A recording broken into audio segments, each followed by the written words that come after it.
Hey, ¿qué pasa, chicos, chicas y grandes? Espero se encuentren muy bien el día de hoy. Yo soy Roberto y continuamos con el libro Las aventuras de Tom Sawyer de Mark Twain. Así que pónganse cómodos y comencemos. Capítulo 3. Ocupaciones bélicas y amorosas. Tom se presentó ante la tía Polly, que estaba sentada junto a la ventana abierta de una agradable sala de la parte trasera, que era una mezcla de dormitorio, comedor y biblioteca. El balsámico aire estival, la quietud llena de reposo, el perfume de las flores y el soñoliento zumbido de las abejas habían obrado su efecto, y la tía Polly estaba dando cabezadas sobre su labor de calceta, pues no tenía más compañía que el gato, y éste se le había dormido en el regazo. Como medida preventiva, se había colocado las gafas sobre su cabeza gris. Estaba tan segura de que Tom habría desertado hacía un buen rato que se maravilló al ver que se entregaba a ella de un modo tan audaz. —¿Puedo ir ya a jugar, tía? —le preguntó. ¿Qué dices? ¿Tan pronto? ¿Cuánto trabajo has hecho? —Está todo hecho, tía. Tom, no mientas. Ya sabes que no puedo soportarlo. —No miento, tía. Está todo hecho. La tía Polly concedió poco crédito a tal afirmación. Salió a verlo por sí misma, y ya le hubiese contentado encontrar un 20% de verdad en la declaración de Tom. Al ver toda la valla blanqueada, y no solo blanqueada, sino recubierta de varias capas, y con la añadidura de una franja blanca en el suelo, su asombro fue casi indescriptible. Jamás lo hubiera creído. No hay que darle vueltas. Si te lo propones, sabes trabajar, Tom. Y diluyó el cumplido añadiendo: Aunque confieso que son rarísimas las ocasiones en que te lo propones. Bien, vete a jugar, pero no tardes una semana en volver o habrá su ribanda. Le impresionó tanto el esplendor de su proeza que se llevó a Tom a la despensa. Eligió una manzana de las más hermosas y se la ofreció acompañada de una edificante disertación sobre el valor y el sabor que adquiere un regalo conseguido sin pecado y con virtuoso esfuerzo. Y mientras terminaba el discurso con un florido párrafo de las Escrituras, Tom escamoteó una torta de nueces. Cuando salía dando saltos, vio a Sid que comenzaba a subir la escalera exterior que llevaba a las habitaciones traseras del segundo piso. Había grumos de tierra a mano, y en un abrir y cerrar de ojos el aire se llenó de ellos. Pasaban disparados en torno a Sid como una granizada. Y antes de que la tía Polly pudiese reunir sus asombradas facultades y socorrerlo, 6 o 7 terrones habían alcanzado su objetivo, y Tom había desaparecido ya al otro lado de la valla. Existía una puerta de entrada, pero por lo general Tom tenía demasiada prisa para usarla. A la sazón su alma rebosaba paz, ya que había saldado su cuenta pendiente con Sid respecto al asunto del hilo negro. Tom bordeó el grupo de casas y se encaminó a una fangosa avenida que discurría por detrás del establo de las vacas de su tía. Poco después se encontraba a salvo de los peligros de captura y castigo, y se dirigía apresuradamente a la plaza mayor del pueblo, donde 2 bandos de muchachos se habían reunido con fines bélicos, según una cita previa. Tom era general de uno de esos ejércitos, y Joe Harper, su amigo más querido, era general del otro.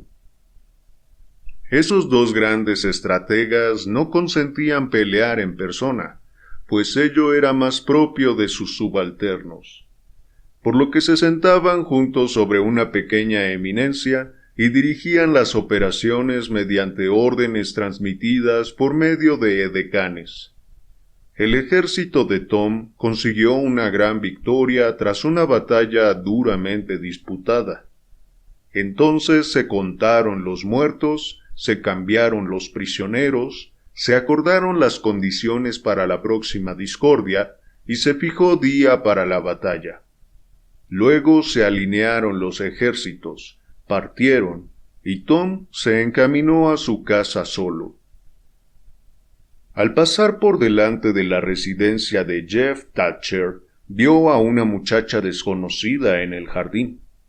Una deliciosa criatura de ojos azules y cabellos rubios, peinados en 2 largas trenzas, con una bata de verano y un pantalón con puntilla. El héroe recién coronado de laureles fue vencido sin disparar un tiro. Una tal Amy Lawrence se esfumó de su corazón y no dejó siquiera un recuerdo.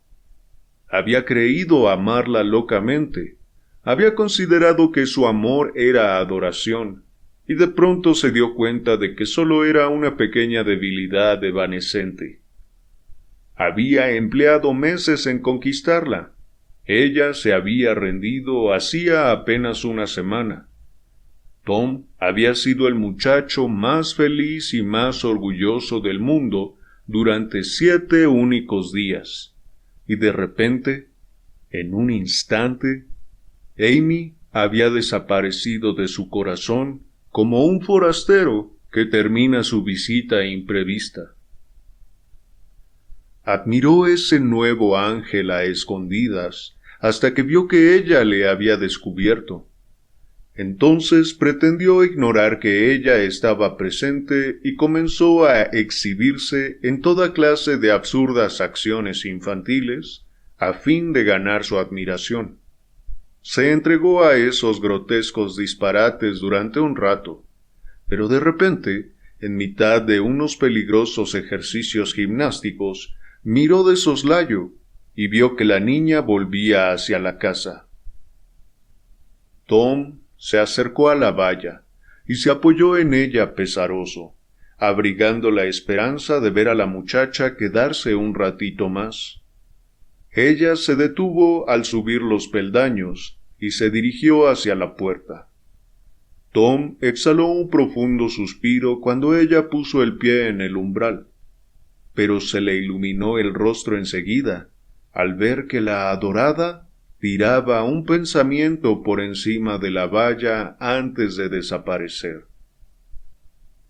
El muchacho echó a correr y dobló la esquina, deteniéndose a poca distancia de la flor. Luego se protegió los ojos con la mano y se puso a mirar calle abajo como si hubiese descubierto algo de interés en aquella dirección.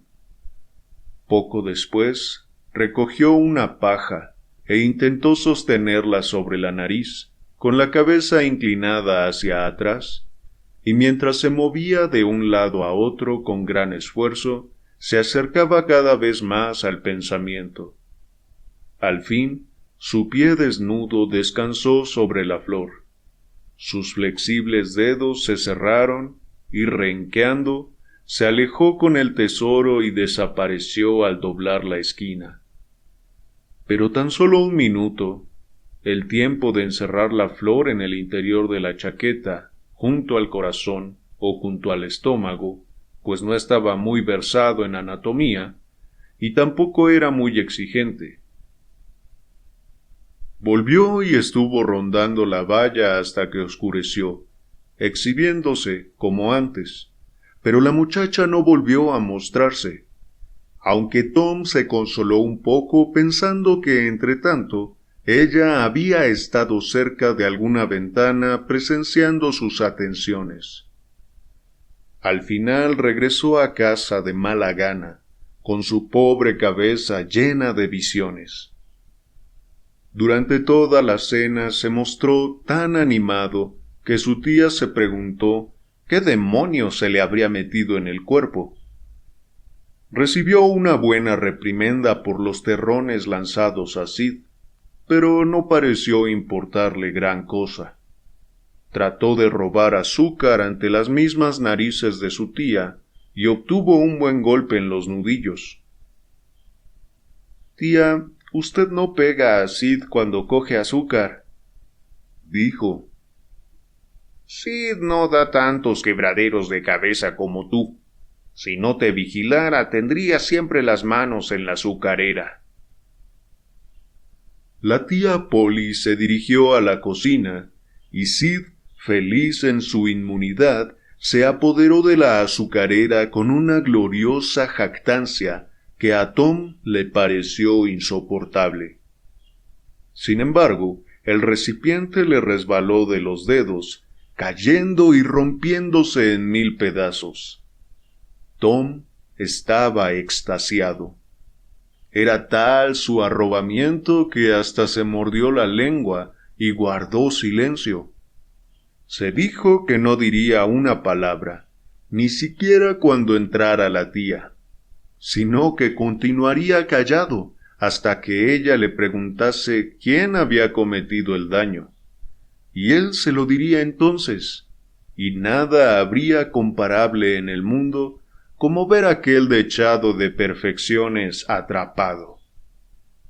Era presa de tal exaltación que apenas pudo dominarse cuando entró la anciana y se quedó en pie ante el estropicio, descargando relámpagos de ira por encima de sus gafas. Tom dijo para sí: «Ahí viene», y un instante después rodaba por el suelo. La poderosa mano se alzaba ya para pegar de nuevo, cuando Tom exclamó: «¡Deténgase! ¿Por qué me zurra a mí, si ha sido Sid?». La tía Polly se detuvo perpleja, y Tom imploró con los ojos el bálsamo de la piedad. Pero cuando recobró el uso de la palabra, la tía Polly solo dijo: «De todos modos, no creo que haya sido inútil.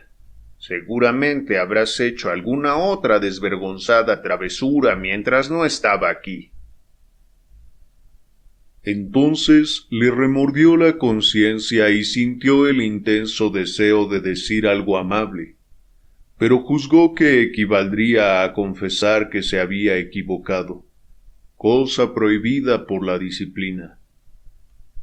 En consecuencia, guardó silencio y prosiguió sus tareas con el corazón apesadumbrado.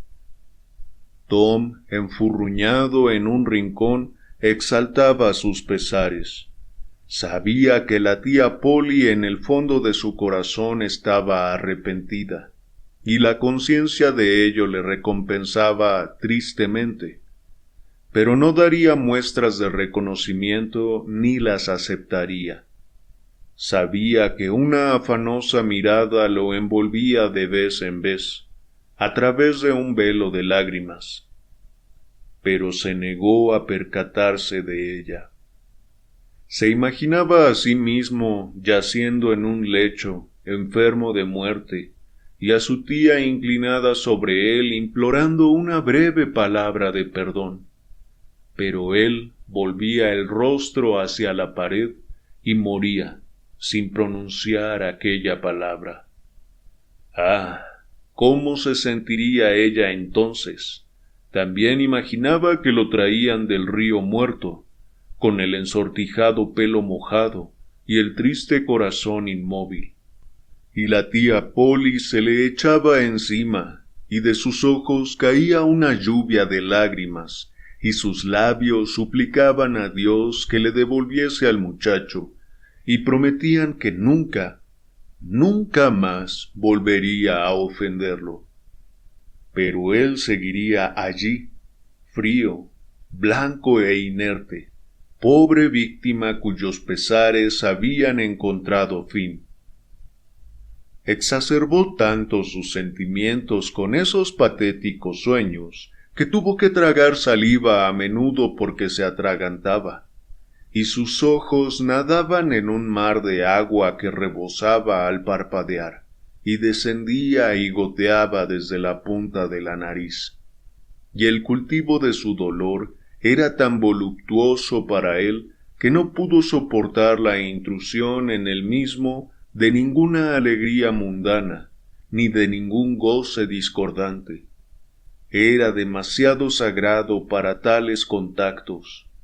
Y por eso, poco después, cuando su prima Mary entró bailando de alegría al verse de nuevo en casa tras haber pasado una interminable semana en el campo, se levantó y salió entre nubes y tinieblas por una puerta, mientras ella traía cantos y luz de sol por la otra. Deambuló lejos de los lugares que solían frecuentar los muchachos y buscó parajes desolados que armonizaran con su estado de ánimo. Una balsa de troncos en el río le pareció una invitación, y sentándose sobre el borde, contempló la tenebrosa extensión de agua, mientras deseaba ahogarse repentina e inconscientemente, sin pasar por el desagradable trámite inventado por la naturaleza. Entonces se acordó de la flor, la sacó, arrugada y marchita, y se acrecentó poderosamente su siniestra felicidad. Se preguntó si, cuando se enterara, ella le compadecería. Lloraría y desearía tener derecho a echarle los brazos al cuello para consolarle. ¿O se apartaría de él fríamente como el resto del mundo hostil? Tal perspectiva le produjo tanta agonía y un dolor tan placentero que la cultivó en su pensamiento dándole vueltas y más vueltas y situándola bajo nuevas y variadas luces, hasta que la agotó. Al final, se levantó con un suspiro y se alejó en la oscuridad. A eso de las 9:30 o las 10, pasó por la desierta calle en que vivía la adorable desconocida. Se paró un momento. Ningún sonido llegó a su atento oído. Una vela proyectaba un opaco fulgor sobre la cortina de una ventana del segundo piso. ¿Estaba allí la sagrada presencia? Escaló la valla y se deslizó a escondidas entre las plantas hasta situarse bajo aquella ventana. La miró un buen rato con emoción. Entonces se tendió en el suelo, allí mismo, boca arriba, y unió las manos sobre el pecho, aguantando la pobre flor marchita.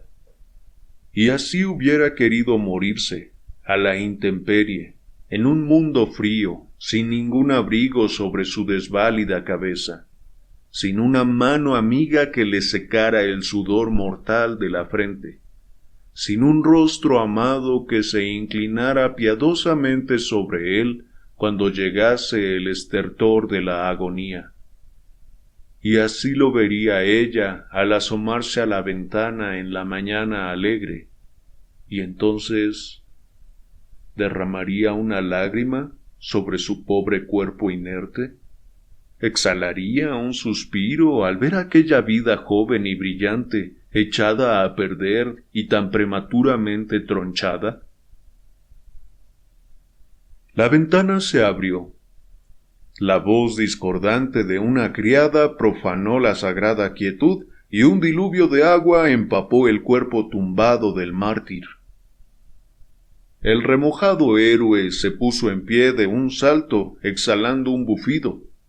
Un zumbido como de proyectil rasgó el aire mezclado con el murmullo de un juramento. Siguió un ruido de cristales rotos y una forma menuda y vaga saltó la valla y desapareció a toda prisa en las tinieblas. Poco rato después, mientras Tom, desnudo, ya para acostarse, examinaba su ropa empapada a la luz de una vela de sebo, Sid se despertó. Pero sí sintió el más ligero impulso de hacer alusiones Lo pensó mejor y guardó silencio, pues había un no sé qué peligroso en la mirada de Tom. Tom se acostó prescindiendo de la retahíla de las plegarias, y Sid tomó nota mentalmente de la omisión. Bueno, chicos y chicas, hasta acá el relato de hoy. Espero lo hayan disfrutado. En lo personal me ha gustado mucho porque el autor, me parece, logra impregnar en la historia muy bien las fantasías infantiles que surgen ante eventos intensos, que en este caso mandan a Tom a espacios emocionales muy exagerados.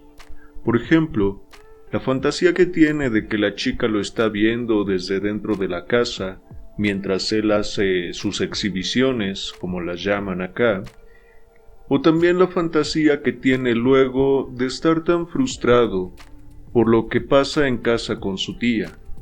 Él se sentía extasiado de que por primera vez su hermanastro Sid era el que iba a ser regañado, y se lleva un golpe inesperado. El enojo que siente hacia su tía principalmente le hace fantasear con escenas en las que ella sufriría mucho por haber cometido tal error. Fantasías en las que Tom no le perdonaba por nada del mundo, y en las que aparte él se convierte en un mártir, un hombre que sufrió injustamente. Yo no sé si a todos les pasaba esto de pequeños, pero en lo personal me llevó a algunos momentos de mi infancia que no recordaba, en los que este tipo de fantasías estaban presentes. Uno puede sentirse la persona más desgraciada del mundo, o al contrario, que el mundo gira en torno a uno mismo, y que los demás están pendientes de lo que uno hace o no hace. Luego uno crece y se da cuenta, afortunadamente, del propio narcisismo. Y qué bueno, porque eso ayuda a poner los pies en la tierra, lo cual también ayuda a procesar esas emociones que en la niñez se viven de manera muy intensa. Por otro lado, hay momentos en el relato que me parecen muy divertidos, como cuando la tía premia a Tom por el trabajo hecho, a la vez que lo sermonea sobre los valores y el trabajo honesto, mientras él, al esperar su manzana premio, anda picoteando una tarta de nueces. No sé a ustedes, pero para mí son detalles geniales. O cuando al final se pregunta si su nueva amada le consolaría, y pensando que está debajo de la ventana de ella, recibe una cubetada de agua fría, literal y simbólicamente. Sin duda muy divertido. Pero bueno, amigos y amigas, hasta acá el video de hoy. Ha sido un placer como siempre, y nos reencontramos en el siguiente capítulo. Pásenla bien. Nos vemos.